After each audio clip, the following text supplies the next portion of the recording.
From the 1960s to the 1980s, Soviet designers created a multitude of projects which would have found themselves at home among the best technological innovations made in the United States, Europe, or Japan.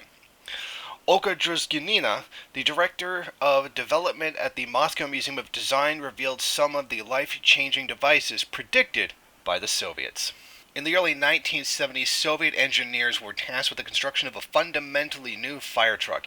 In 1975, a joint work began between the Soviet-sized Venice Technica Institute and SIDES, learning French manufacturer of firefighting vehicles. The result was the ZIL SIDES, a futuristic design featuring improved speed, visibility, and comfort characteristics, as well as ease of entry and speed of development for operators. In total, 3 of the experimental trucks were built in the French city of Saint-Nazaire and a third in Ukraine. The vehicles participated in a variety of exhibitions and even served at a sports arena during the 1980 Moscow Olympic Games and later in Leningrad. Unfortunately, the ZIL-size concept proved too expensive and never made it into mass production. In the early 1970s, designers were asked to develop a high-speed tram capable of accelerating up to 80 kilometers per hour and carry 200 passengers along urban, suburban, and intercity routes. In 1967, the Ural 6, a 2-section prototype of a high-speed tram offering these characteristics, was born.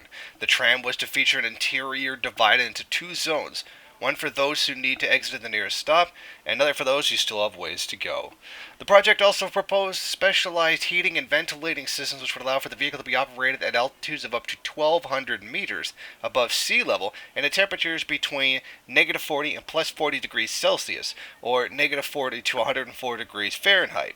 Like the ZIL size, the Ural 6 never made it into production. In the mid-1960s, amid an outpouring of optimism over the life in the future emanating from the success of the Soviet space program, the All-Union Scientific Research Institute of Technical Aesthetics began work on a project simply dubbed Prospective Taxi. A vehicle envisioned by automotive designer Yuri Domatovsky in 1966, a prototype of Domatovsky's taxi was produced. The unique vehicle featured a design which would be later found in minivans, and a majority of the vehicle's overall dimensions consisting of interior space. This prospective taxi was practical, with a modest 50 horsepower engine, roomy, compact, highly maneuverable, owing to its front wheels being underneath the driver's seat. Among its other innovations was a sliding passenger door electronically opened by the driver. In all, only 2 of Domatovsky's taxis were ever created, one of them even going on to serve customers in Moscow for a short period. But the project never moved beyond the prototype stage due to cost considerations and concerns over safety of its then untested concepts. In the late 1970s, the Institute was given another task to create one of the world's first snowmobiles with a closed cabin. The cabin would greatly enhance operator comfort, subsequently allowing for greater speed of movement. The project proposed using fiberglass instead of steel for much of the body. Like the Niva 4x4, the 1980E was intended to become a comfortable mode of winter transportation for those living in northern areas. Unfortunately, the project was suspended at the design stage. In 1986, designers unveiled the Sphinx, the Russian acronym for Super Functional Information and Communications Complex, a project predicting not only contemporary ideas for smart homes, but many of the mobile gadgets that we take for granted. Over 30 years ago, Soviet engineers envisioned a system meant for the receipt of information from all creature comfort devices in a house, apartment, and their management, including in remote mode. The sleek, modern looking consisted of a laptop computer with a flat screen monitor and telephone, headphones, a wall-mounted visual display, rectangular tabletop, and spherical ceiling-mounted speakers, and a mini tower featuring 3 memory blocks and proprietary diskettes, along with a remote control.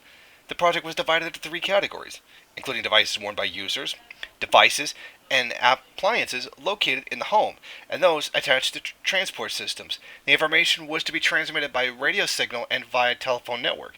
Designers calculated that the system could become more or less practical and affordable for customers in the year 2000. Unfortunately, with the collapse of the Soviet Union, the project did not move beyond the prototype stage. Also in the 1980s, the Georgian branch of the Institute developed a set of 5 modular components from which various urban structures like kiosks, telephone booths, drinking fountains, benches, and even children's sandboxes could be assembled. The project proposed the use of inexpensive, vandalism-proof materials created out of recycled materials. And finally, by the mid-1980s, the subway trains in Moscow and the dozen or so other Soviet cities with metro service began to show their age, when designers, including those from the All-Union Scientific Research Institute of Technical Aesthetics, tasked with outlining their vision of the metro train of the future. The fruit of their labor was the Silver Thread, a project dating back to 1987.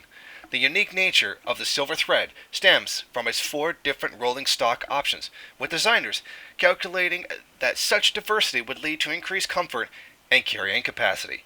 One of the cars would feature an ample area for luggage, useful, for example, to connect the Moscow Ring Line to the capital's multi-train stations. Another component was the peak time car, with standing-only spaces, as well as a car designed to open its doors from both sides simultaneously. Ultimately, like the Sphinx project, the Silver Thread effectively died with the Soviet collapse. Thank you for watching. If you like this program, then please head over to my Patreon page and set up a monthly donation. It's your donations that keep this program running. Also, if you would like, please rate, comment, subscribe, and share in various social media.